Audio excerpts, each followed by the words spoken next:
The NASCAR Cup Series playoff bubble is about to pop. 16th with a 28-point cushion, Bubba Wallace is now on that bubble. P18, man. Yeah, good job. You know, road courses isn't my expertise by any means. Oh! Worst case scenarios, we lose our points buffer, and we're fighting for every inch on the racetrack in Daytona. Best case scenarios, hell, you shock the world and lock yourself in. Just behind Wallace is Daniel Suarez, who's coming off an impressive weekend in Indianapolis, winning the pole and finishing third. Nice job. Good thing is we get to bring another one like this next week. Right now, already we're still in a pretty good spot to get our way in, but we've been extremely inconsistent. We have had a lot of issues. Disastrous stop here for Daniel. We win and we lose as a team, and that's all I can say. While either Wallace or Suarez still could point their way in, along with a long shot Ty Gibbs, Chase Elliott, like many others, needs to win after missing races due to an injury and suspension. Pretty much said from the time I got back that I thought we were going to have to win. And then everybody started talking about points, and then we pretty much tossed that out the window. Took a huge shot. But if there's solace for Elliott, he tied his best finish of the season last week, and he's won twice at the Glen. It's been a good place to us in the past. Does that mean we're going to go up there and have a guaranteed win? No, unfortunately not. I wish it did, but it doesn't. Kyle Larson used up Chase Elliott. We just want to keep improving. You know, give yourself a shot.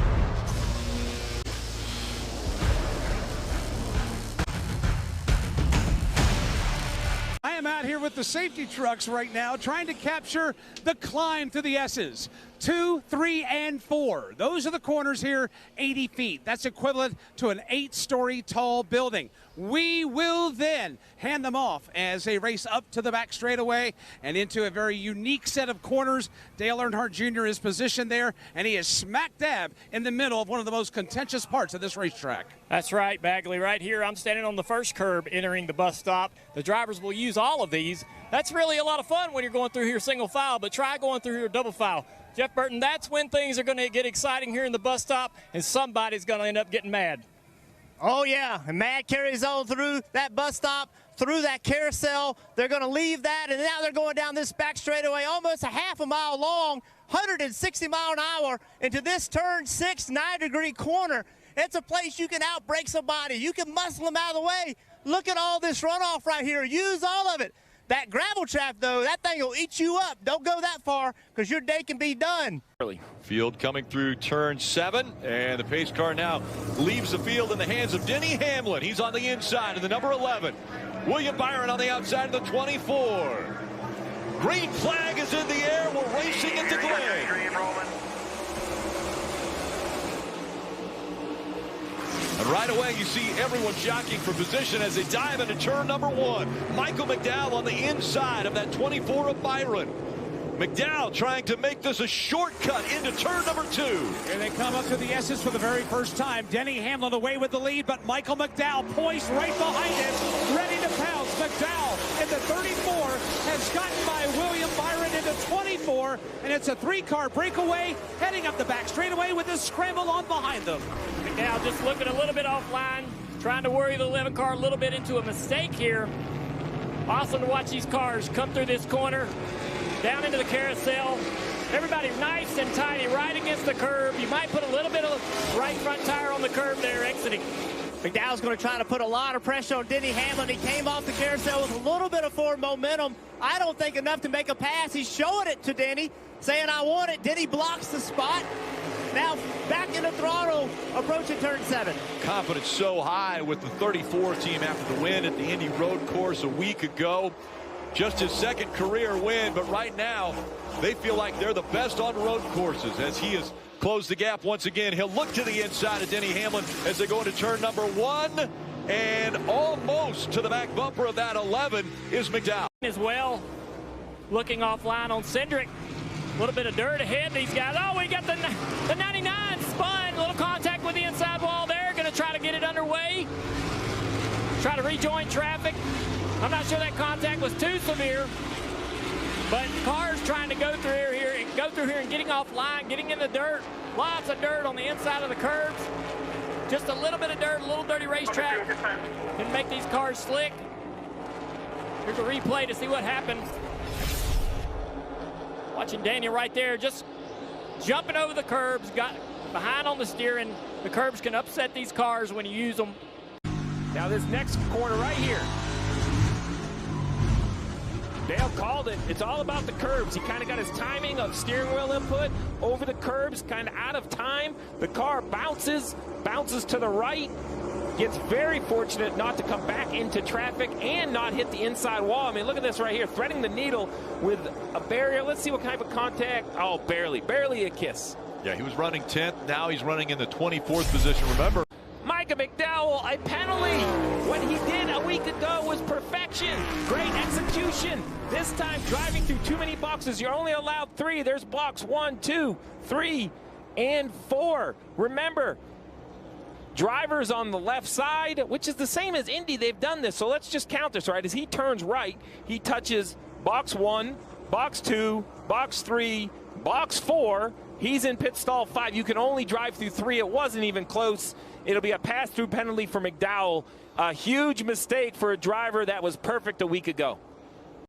now, Steve, the strategy that's coming into play here, McDowell on the last lap of this stage, there's a playoff point out there. Now that he knows he's in the playoffs, he wants to gain as many playoff points as he can get for winning the stage. Well, a playoff point for McDowell, but remember, Byron, Hamlin, Gibbs is not currently in the playoffs. Larson, those drivers that are in the playoffs, Busch back there in 9th. This regular season standings, there are playoff points awarded relative where you finish in there, 15, then 10, then 8, and so forth through the top 10. So, and it's a very tight battle. So it's still a points battle. It's all about seeding in the playoffs. That's why these cars in the top 10 are staying on the racetrack. Now, the uncomfortable part is a yellow right now. All of those cars we've reported that have come to pit road, like the 2 of Hendrick right here, they'll stay on the racetrack, the 48 of Bowman, and they would instantly get track position. That right there is the pit of the stomach feel for Travis Peterson, the crew chief of the 34, Rudy Fugel, the crew chief of William Byron. They have to stay on the racetrack, but they are not feeling good about it right now. Ty Gibbs looking strong here in the 54, chasing after that 11 of Denny Hamlin. But it is the 34 of Michael McDowell who comes out of 7 and sees the start-finish line. He's going to win stage 1 here at the Glen. Again, the top 10 finishers all will gain stage points, but the winner of the stage gets a playoff point. Right, and as we watch the rest of the top 10, Bubba Wallace, great work, staying right there inside the top 10. Cars that were not going to score points came to pit road, including the 3 of Dylan. Now I would expect all of that top 10 to pit next time, Kim. And Dylan reporting he was loose, especially the exit. It was 1. Again, we were looking back to Pocono, where the 3 and the 45 got into it in turn number 1, and we saw Austin Dillon, the overhand throw. Of course, to go bowling, it would have been maybe a better underhand throw here at the Glen.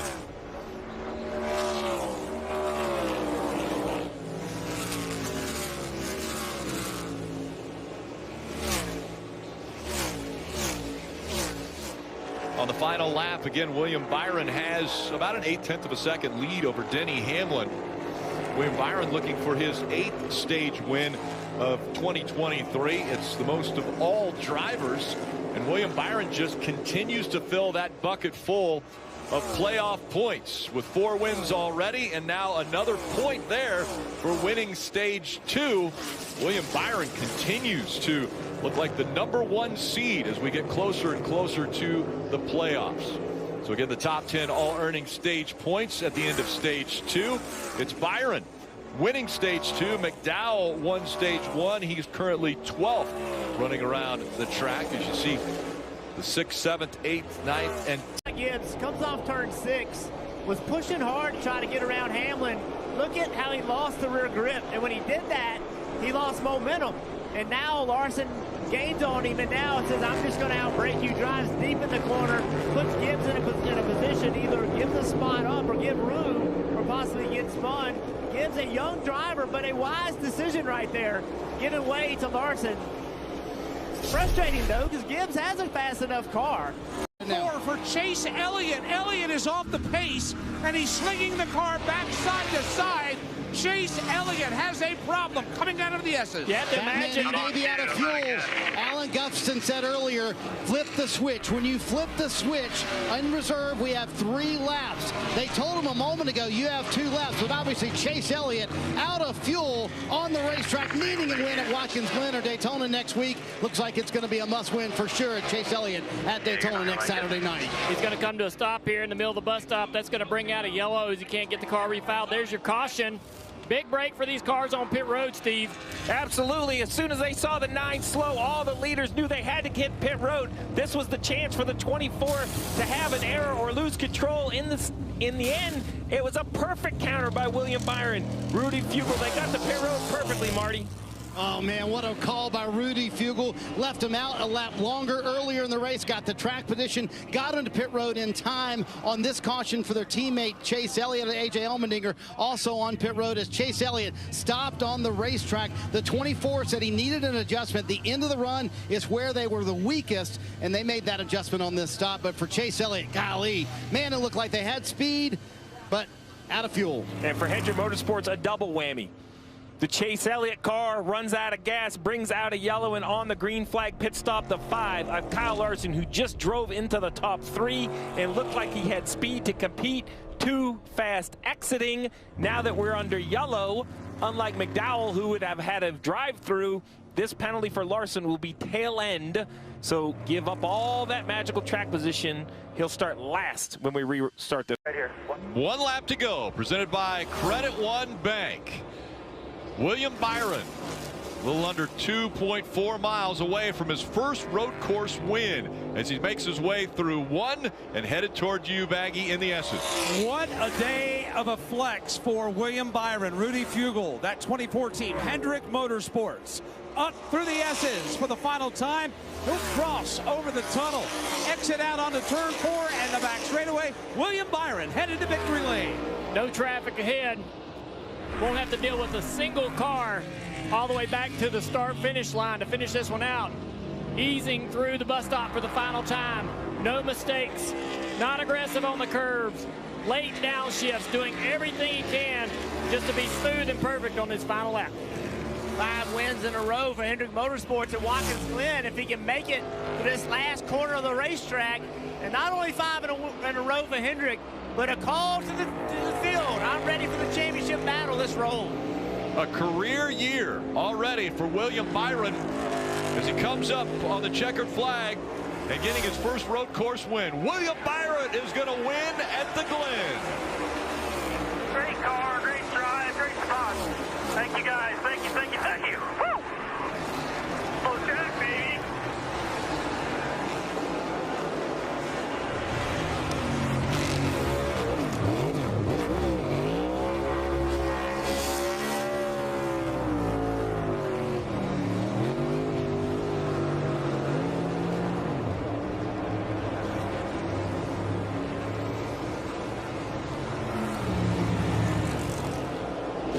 Issue here. Look at this as they were coming off of turn 7. You see the 3 of Austin Dillon parked. Maybe the most dominant win of your career, William? Yeah, I'd have to think about it a little bit, but definitely feels really good, man. It's you know, just a huge credit to the race team behind me, and I want to thank Max Pappas. You know, this first road course win, we've worked years and years for this, so just thanks to him. I know he's watching back home, and thanks to all the guys on the team, Valvoline, Liberty, Exalta. I did a lot of laps on iRacing this week. I got a new simulator at home, so thanks to those guys, and just thanks to everyone back home for the guys who support me. And yeah, it's a great win. You know, I don't know what it means and all that. I don't read into that, but I think you know, it shows that when we're at our best, we can perform like this. Getting it done in front of the Watkins Glen fans. I don't think anybody's going to cry poor with your 5th win of the year, William. But how needed was this for the 24 team after the summer slide? Yeah, we just Go! Woo! Pit crew coming in. Thank you. How needed was this, William? Yeah, it's you know, we seem to go through that summer slump in July and August, and for some reason we just can't quite put the races together. I think it's the racetrack itself, and yeah, just came this weekend with a good mindset. You know, focusing on trying to get ready for the postseason, and we've had fast cars, we just haven't executed races, but today it was flawless, and just Rudy, everybody, all the spotters. So just thanks everybody. This is a cool win. Like I said, road courses have been tough, so it's fun to get a win. It's Rudy's hometown race. He's from Livonia, nearby here. So how about his call to get you that track position, running one lap further on that first run than everybody else? Yeah, it's just really good strategy by those guys. Brandon McSwain on the box. So those two guys work really well together. Ryan Kelly back at the shop. It was kind of like the old F1 style, you know, stay out, get clean air, get a good lap in, and we pitted there and got the lead, and it was kind of ours from there. So just really proud of the team. Yeah, really awesome to get a road. You happy with your day? Yeah, I'm happy with my day. I mean, I just it takes me a while to get going, and you know, with McDowell there at the beginning, like he's ready and he's on kill, and I'm kind of working my way into it, and I just hate I lost the lead because it, you know, I just looked at the 24's back bumper the rest of the day. But it was a fun race, and appreciate the whole Mavis guys here and Toyota and Joe Gibbs Racing for giving me a good car and giving me the tools I need to get better. As you look at next week, I know one of the goals this week was to keep Truex from locking in the regular season championship. You did that with the stage points you earned. Now you're 39 points from him. Doable? I mean, it's doable. You got to have things go your way, but yeah. If we can talk NASCAR into those 25 points they took away earlier in the season, we'd really make it interesting. Denny Hamlin with a solid day here at Waukesha. I have to give credit to Dale Jr. He said there had to be more to it, and sure enough, our team down in the trucks on replay found this is heading into the left-hander turn 6. That is Dylan getting into the left rear a little bit, rear bumper of the 5 of Larson. He obviously feels that was over the top or too aggressive, because he then tries to counter, and he gets in there real deep, locks up the right front, and up the track they both go. Yeah, there's big contact there. The 7 of Corey LaJoie also got into this a little bit right here. He got into the back of the 5. The 2 of them also, after they got out of their cars, had a little heated discussion on pit road. We see this where Austin came up to Kyle. Normally there's a few hand gestures that go along with it.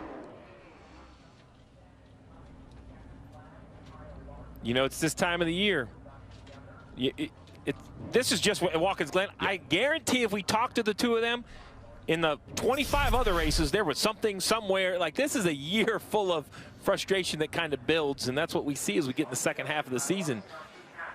Shout out to Scott Dixon. I actually talked to him this morning about the mental piece of it, right? And it's hard when you climb in a road course race and you tell yourself that you're going to crash or you're going to suck. And he earned that. But when you tell yourself that every time, and he basically told me to shut the hell up, and I'm here for a reason, and to trust in myself and believe in myself, and this is what can happen. So I don't think I had one lap where I said I was going to suck, so that was good.